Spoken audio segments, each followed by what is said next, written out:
सब भोजपुरिया भैया बहनी लोग के पौलगी करत तनी मकई के बारे में आज हम अरवा सबके सुनाव तनी। हमने के छोटी छोटी रहनी जा तो मकई के खेत में जाई जा, मकई बोआला सियार जौन बड़ाव करा के चाव से खाला सन मचान ओकरा में गड़ाई।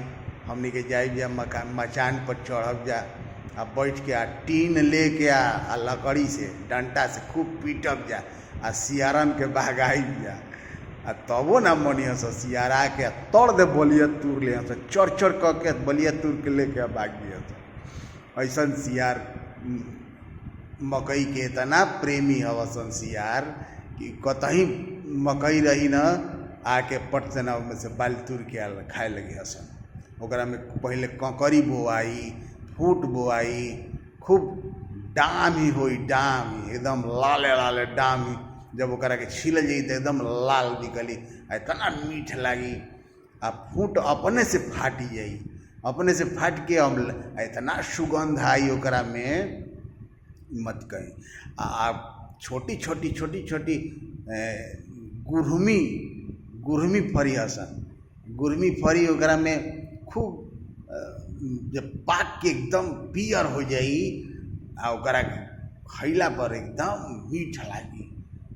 तो गुरमी, काकर, फूट, डाम वही मकई के खेत में बोआई आ खूब हमनी के ओकरा में अगोरे जाई जा मकई के सियार जौन बा ओकरा के खास मत। तो शाम के बेरा में सियार ज़्यादा लगी हसन। तो शाम के हमनी के घर से 4-5 गो लड़का एक बेर जाई जा, मैं डंटा लौर लेके मचान पर बैठ रह जा। तले अब वही में खूब सियार होने से हुआ हुआ हुआ करत हसन। हमनी के न से खूब टीना बजाई जा। टीना की जितना टीना बजाई जोर जोर से कि सियार चली हस पारा। वही में कोनो ढीठ रही हस सियार, देखिए से कि कादे जाना बालो ढेर जाना नहीं खेलो तो पहुँच गई हसन आ जाके डेरवावे लगी हसन। मचानी पर मचनिया के चारों ओर घेर लिया हसन, डेरवावे लगे हसन। हमनी के टीना से फेंक के आ उन्हीं के मारब जा। कतना ही कुल समय रहे जौन कि मचान पर बैठ के टीना बजा के मकई अगोरे के हमनी के काम कैले हैं जा। कितना आनंद रहे वो जीवन के, बचपन के आनंद रहे। बाल जौन बात तूर के हमनी के मकई के खूब भूजी जा, भरसाई में भुजाई। जौन भरसाई में जहाँ दाना वाना भुजाला, भुजाला ओकरा में भूजे के जाए खूब जौन बा हमनी के साँझ के बैठ के खाई जा। कितना बढ़िया समय रहे। तो मकई के एगो अलगे आनंद है। मकैया रे तोर गुन गवलो न जाला, एगो गाना है एकरा में। मकैया रे तोर गुन गवलो न जाला, मकैया रे तोर गुन गवलो न जाला। आगे आगे हर चले बाबा, आगे आगे हर चले पीछे ले बोवाला। अरे आगे आगे हर चले पीछे ले बोवाला। मकैया रे तोर गुन गवलो न जाला, मकैया रे तोर गुन गवलो न जाला।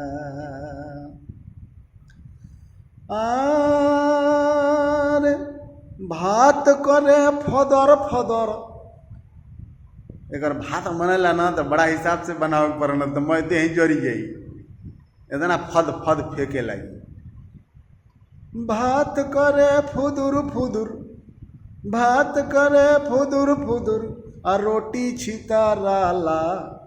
मकैया रे तोर गुन गवलो न जाला, मकैया रे तोर गुन गवलो न जाला। मकैया रे तोर गुन गवलो न जाला। मकई के बाल जब तैयार हो जाए तो मकई के बाल भूज के आदमी खाई। मकई के छोड़ा के ओकर भूजा भूज के खाई आदमी, मकई के लावा भुजाई, खूब लावा हो जाई, होते होते लावा, ओकरा के लावा आदमी खाई। मकई के दार्रा बना के, मकई के दार्रा आ दही, अरे का बेजोड़ लागेला। मकई के दार्रा दही खाई तो एकदम खूब सुंदर गुड़ के संगे, गुड़ आ दही मकई के दार्रा कितना बढ़िया लागेला। ऐसन ई बढ़िया भोजन ह, आनंददायक। आ ई खैला के बाद में आ पेट एकदम साफ कर देला। मकई के खाना में बहुत आनंद, जौन कि मकई इतना फायदा के चीज़ बा, एकरा के खूब यूज करे के चाही। शाम के मकई के भूंजा खाए के चाही, मकई में तनी चना मिला दी और पेट एकदम ठीक रही, स्वास्थ्य एकदम ठीक रही। इतना में फाइबर होला मकई में कि शुगर के मरीज के, ब्लड प्रेशर के मरीज के ये बहुत फायदा करला। गैस ना बने दी, गैस के जेकरा गैस बनत हो के वो मकई के भूंजा खाए, बड़ा अच्छा रही। पैखाना जेकर साफ नहीं हो, कब्ज रहा था, वो मकई के भूंजा खाए, मकई के दार्रा खाए, मकई के भात इतना बढ़िया लगेला। कुछ ना रही तब वो नमक छीट दी ओकरा पर, तनी काला नमक रही तो और बढ़िया लगी। नमके मरचा संगे खूब बढ़िया लगेला मकई के भात खाई। मकई के लिट्टी भी बहुत सुंदर, मकई के लिट्टी माठा के संगे, हमनी के सवेरे सवेरे माठा या मकई के लिट्टी बचपन में खाई जा, वो कहाँ मिलता है घरी, लेकिन अगर मिले तो एक उपयोग करे के चाही। स्वास्थ्य खातिर बहुत लाभकारी है मकई। आप मकई के जितना अच्छा प्रयोग करब और स्वास्थ्य बहुत बढ़िया रही। ऐसे ये मकई के गुण है, मकई में इतना आनंददायक गुण बा, मकई इतना फायदा वाला चीज़ बा, एकरा के यूज करे के चाही, एकरा के प्रयोग करे के चाही। स्वास्थ्य राउर ठीक रही, मन राउर ठीक रही।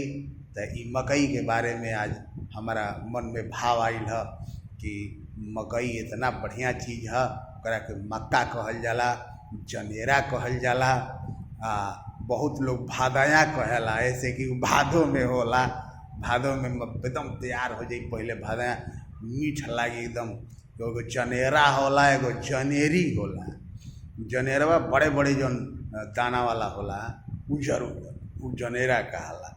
आ जौन जनेरी होले वो पियर पियर दाना के होई, आ इतना मीठ लागेला उ। तो एकर सतुआ भी बनेला, मकई के सतुआ भी खा सकता आदमी खूब बढ़िया से।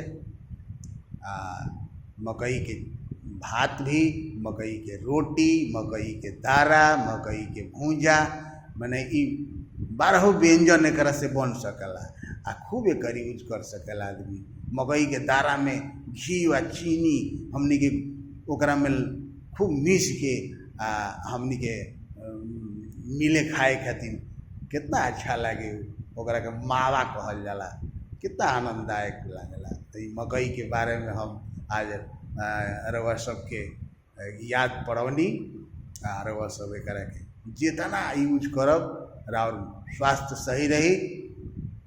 जय जय भोजपुरी, घर घर भोजपुरी, प्रगतिशील भोजपुरी समाज के जिंदाबाद कहीं। अब मकई के रउआ सब सेवन करी। बहुत बहुत धन्यवाद, गोड़ लागतानी, नमस्कार करतानी, रउआ सबके दिल से आभार व्यक्त करतानी। वीडियो देखिला रउआ सब लाइक करी, शेयर करी, आ मकई के बारे में लोग के बताई कि रउआ सब मकई के खूब प्रयोग करी। जय जय भोजपुरी, गोड़ लागतानी, नमस्कार, बार बार